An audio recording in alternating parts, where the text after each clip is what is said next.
سب سے پہلی بات یہ کہ مخدوم رشید ہی کیوں، میں سب سے پہلے اس چیز کی طرف آؤں گا کہ مخدوم رشید کا انتخاب ہی کیوں کیا گیا۔ الحمدللہ مجھے کچھ دوستوں کا ساتھ اس طرح سے ہے کہ جنہوں نے میری ہر کال پر لبیک کہا ہے، جس میں اسپیشلی اپنے دو دوستوں کا ذکر کروں گا جو ہر لحاظ سے میرے ساتھ رہے۔ ہمارے ایک وائس پرنسپل ہیں محترم جواد نواز صاحب، کیمسٹری کے ایچ او ڈی بھی ہیں، اور محمد غفران صاحب فزکس کے ایچ او ڈی ہیں۔ تو ایک ٹیم کا، اچھی ٹیم کا مل جانا کسی نعمت سے کم نہیں ہے، جو دوست بھی ہوں اور پروفیشنلی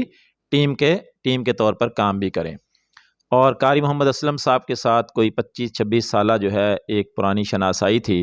اور یہ علاقہ ایسا تھا کہ یہاں کے اسپیشل طالبات کو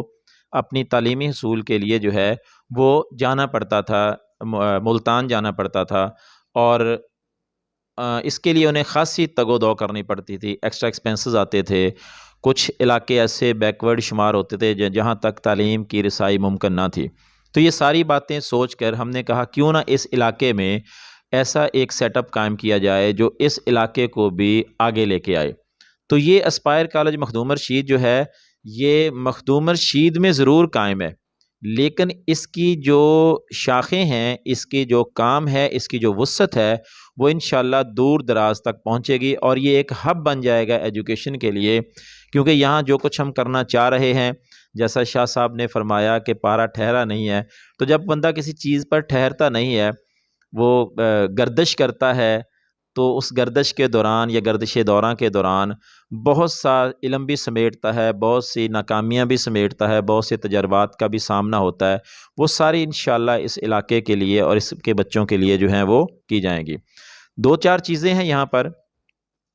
علاقے میں کالج کی اشد ضرورت تھی، اس کو دیکھتے ہوئے ہم نے جو کالج کی بلڈنگ ہے الحمدللہ اس کو اپنے تئیں بہترین کوشش کی ہے کہ اس کو معیار پر پورا اترے۔ اس کے سیکنڈلی جو ہوتی ہے کسی بھی کالج کے لیے جو ریڑھ کی ہڈی بیک بون ہوتی ہے، وہ ہماری فیکلٹی ممبرز ہوتے ہیں۔ تو الحمدللہ ہمیں جو اپنی faculty per we can say کہ we are proud of it, ہمیں ایسے ایک ٹیم ملی ہے انشاءاللہ کہ جو یقینی طور پر ایک ریئل سینس میں ٹیچرز ہیں، اور وہ تعلیم کے فروغ کے لیے کوشش کریں گے۔ تیسرا پوائنٹ جو ہماری ایک اسٹرینتھ ہے وہ ہے اس کا ایگزامینیشن سسٹم اور ٹیسٹ سسٹم۔ ہم نے اس میں بڑی انوویشن کی ہے، بڑا ٹائم صرف کیا ہے، بڑی اس میں ڈسکشن ہوئی ہے، اور ایک جدید ترین انشاءاللہ ٹیسٹنگ سسٹم جو ہے وہ متعارف یہاں پر کروائیں گے، جو بچوں کو نفسیاتی طور پر جو ہے وہ ان کے دماغوں سے ایک جو ٹیسٹ کے پریشر ہوتا ہے اس کو ریلیز کرنے میں اور کم کرنے میں مدد دے۔ اور چوتھی چیز جس کی سب سے زیادہ ضرورت ہے اسپیشلی کالج لیول پر، اور جس کو اتنا اگنور کیا جا رہا ہے، وہ کیریئر کاؤنسلنگ اور پرسنالٹی ڈیولپمنٹ یا گرومنگ کے سیشنز ہیں۔ ہم لوگ اس طبقے سے ہیں، ابھی شاہ صاحب نے فرمایا کہ آپ ایک جگہ پر ٹھہرے نہیں ہیں، اور آپ نے گورنمنٹ جاب کو بھی 2 دفعہ کیا دیا اور والدین کا بھی تعارف کروایا۔ تو اس میں تھوڑا سا پرسنل ٹچ ہے، لیکن میں چونکہ سوال آیا ہے تو جتنی شدت سے اور تجسس سے سوال کیا گیا ہے اس کا جواب دینا بھی فرض ہے۔ تو وہ والدین کی بھی گورنمنٹ جاب تھی، ارد گرد احباب کی بھی گورنمنٹ جاب تھی۔ جاب کا مقصد صرف ارننگ نہیں ہوتا، بس ایک دماغ میں ایک سیٹسفیکشن، ایک لیول نہیں تھا کہ ایک ہی سرکل میں رہتے ہوئے صبح دوپہر شام ایک ہی طریقے سے کام کیا جائے۔ تو یہ ایک غلط فیصلہ تھا یا صحیح تھا؟ تو میں اکثر اپنے دوست احباب سے کہتا ہوں کہ ابھی تک میری جو زندگی کے جو شب و روز گزر گئے ہیں، ان سالوں میں ابھی تک مجھے اپنی اس غلطی کا ایک دفعہ بھی احساس نہیں ہوا کہ میں نے کوئی غلط فیصلہ کیا ہے۔ اس میں سرو کرنا مقصد تھا، تو اس میں پرائیویٹ سیکٹر میں ایک بات ضرور ہوتی ہے کہ وہ آپ کو ہمیشہ ینگ رکھتی ہے۔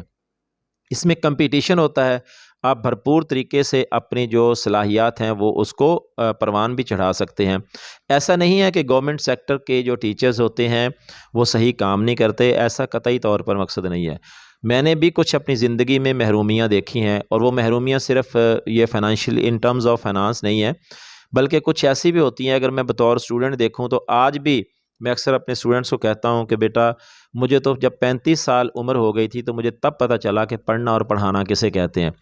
تو یہی چیز دیکھتے ہوئے ہم نے سوچا کہ کیوں نہ اسٹوڈنٹ کو وہ چیز دی جائے جو کالج لیول پر ضروری ہوتی ہے، اور وہ ہے وہ کیریئر کاؤنسلنگ، جس میں مضامین کا درست انتخاب، جس میں بچے کے اندر سے ایک بے یقینی، ایک خوف کا خاتمہ کیا جائے۔ ہم انشاءاللہ اس کیریئر کونسلنگ کو اور ان چیزوں کو اپنے پلیٹ فارم سے جو ہے وہ ایک ریگولر جو ہے اسے آرگنائز کریں گے، تاکہ بچے کی ایک جو شخصیت ہے وہ صرف ایک گریڈنگ کی حد تک محدود نہ رہے، وہ صرف رٹا لگا کے نہ رہے۔ ایسا کیوں ہوتا ہے کہ ایک بچہ ایف ایس سی میں 1000 پلس یا 1050 کے قریب نمبر لے کر بھی ایم ڈی کیٹ میں یا یونیورسٹی میں کسی بھی اچھے ٹیسٹ کے لیے کوالیفائی نہیں کر سکتا، اور بار بار وہ کوشش کر کے پھر ڈپریشن میں چلا جاتا ہے؟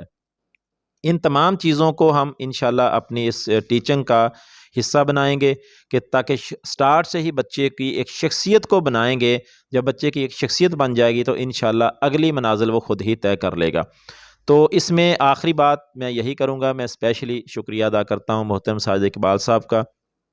سید اشرف شاہ صاحب کا،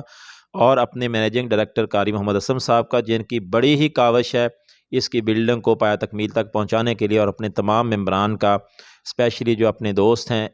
محمد جواد نواز صاحب اور غفران صاحب، اور ایک ہمارے گمنام دوست جو ہمارے سیٹ اپ کا حصہ نہیں ہے لیکن ہمارے دلوں میں رہتے ہیں، وہ ذیشان ولی صاحب۔ انہوں نے اس کی بڑی کاوش کی ہے، ہمارے ساتھ ابھی بھی وہ ان ٹچ ہیں۔ اللہ پاک ہمیں اس میں سرخرو کرے گا جی انشاءاللہ۔ اور رہی بات ایک اس بات کی کہ ٹیچنگ کو جب گورنمنٹ جاب چھوڑنی تھی،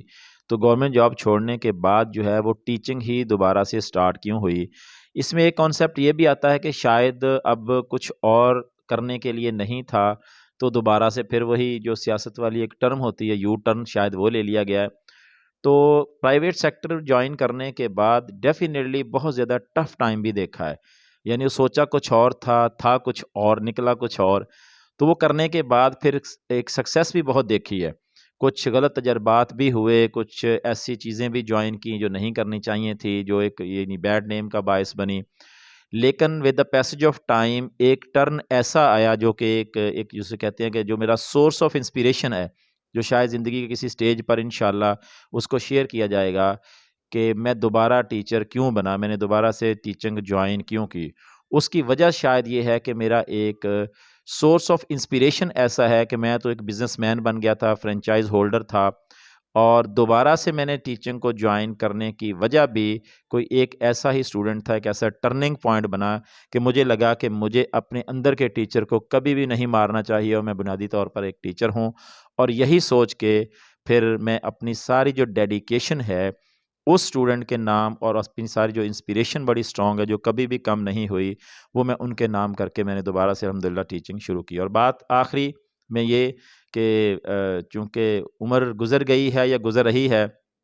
جو کسی شاعر نے کہا ہے کہ کچھ خواب ہیں جن کو لکھنا ہے اور یاد کی صورت دینی ہے، کچھ پھول ہیں جن کو چننا ہے اور ہار کی صورت دینی ہے، کچھ اجڑے دل والے لوگ ہیں، کچھ اجڑے دل والے لوگ ہیں جن کو بھی راحت دینی ہے، اے عمر رواں آہستہ چل ابھی خاصا قرض چکانا ہے۔